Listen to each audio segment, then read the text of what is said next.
This video is going over some vegetarian diets. It is meant to go in conjunction with a nutrition class I teach. Therefore, I'm not including every single vegetarian diet, nor talking about the reasons why people become vegetarians. When you think of vegetarian diet, a lot of people think vegan.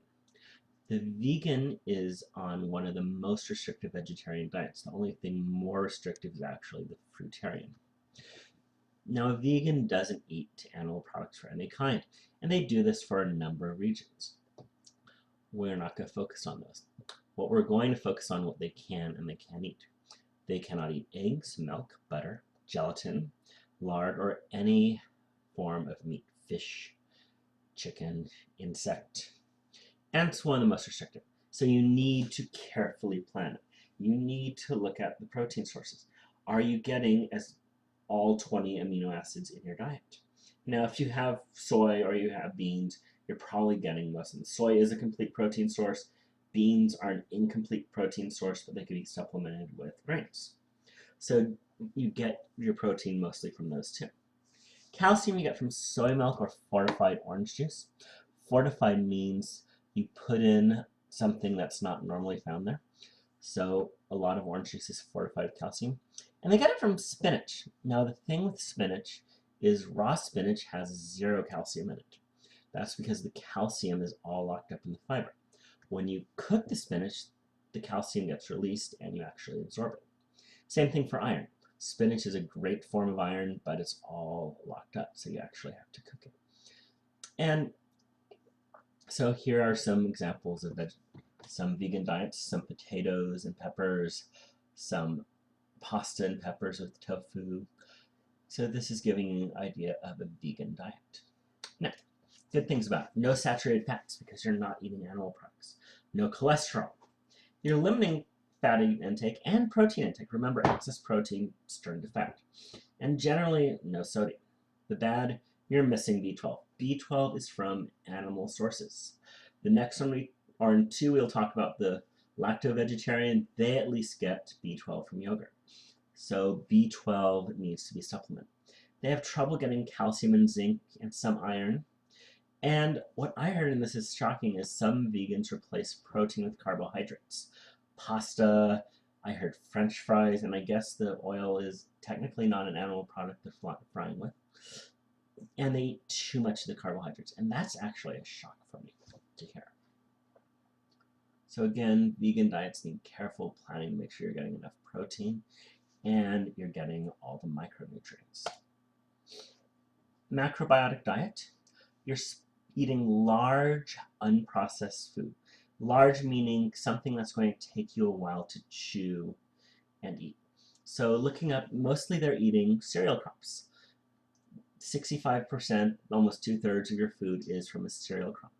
And the majority of that is from rice. That's easy to get unprocessed. A lot of the pasta we have out there is processed. If you actually look at this picture, this is made from rice, and this is an unprocessed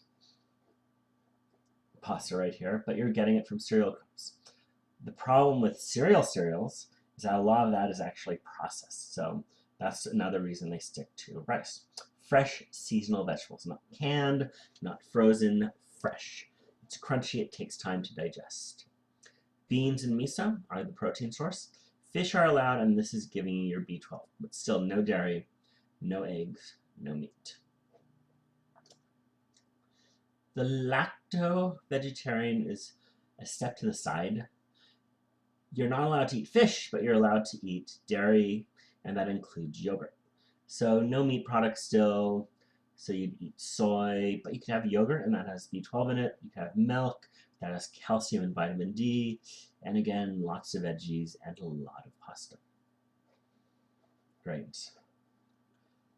One more step down is our lacto-ovo-vegetarian. And this allows you to eat eggs. So now we have no trouble getting our B12. So it adds eggs to the mixture. Now the problem is eggs have cholesterol and some saturated fat in them. This one, some people debate, is it a vegetarian diet? The pescatarian. They occasionally will eat fish as their protein source. And they often eat eggs and dairy too. So again, no trouble with B12, no trouble with zinc, no trouble with calcium now, and they're getting their omega fatty acids from the fish. This was a salmon. It got a little bit overcooked, it looks like. And here are the beans, more protein and fiber. Here's some white asparagus. So the pescatarian is generally still limited saturated fat, depends on the fish, cholesterol, omega fatty acids, nice oily fish, and they're still not eating red meat, which is high in saturated fat. Now we're going to go back. I said the vegan was one of the most restrictive. A fruitarian is the most restrictive. Steve Jobs was a fruitarian. Gandhi was a fruitarian. They have very, very restricted diets. They can eat fruits. That gives you some fiber and carbohydrates. Nuts gives you protein, and honey gives you carbohydrates. Now, some fruitarians actually pick the biological definition of a fruit. So these tomatoes here are technically a fruit because they're the fruiting body of a plant. A lot of fruitarians, the ones that are really hardcore into it, say nope, it has to be the nutritional definition of what a fruit is. There's no B12, zinc, calcium, vitamin D, or omega fatty acids. So this is not that great a diet.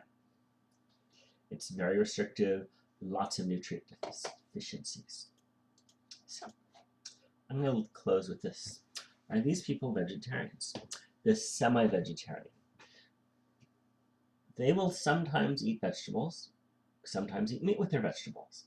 And I know people who go, I'm going not to eat meat on Saturday, or I'm not going to eat meat on the weekends.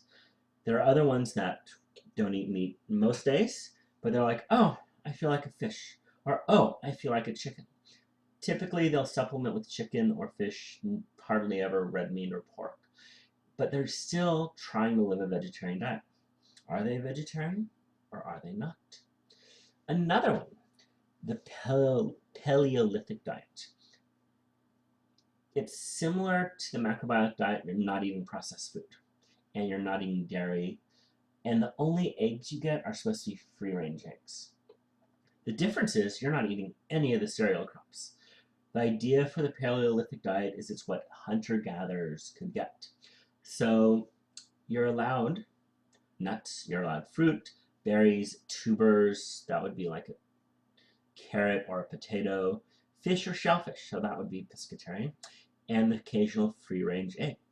I've also read free-range meat and both cow and bison and free-range lamb, and the people I know who do this don't eat the red meat. So I'm wondering, is it allowed and people that are on it or want to be really healthy, or is it just cattle industry saying it should be allowed? Because technically the hunters would be hunting that. Then there's the raw food diet. No food prep. Basically, you get it, you eat it, and it's supposed to preserve the natural enzymes that are on the food, help you with digestion. So you don't eat food. And generally, people on the raw food diet are eating mostly vegetables, nuts, and fruit.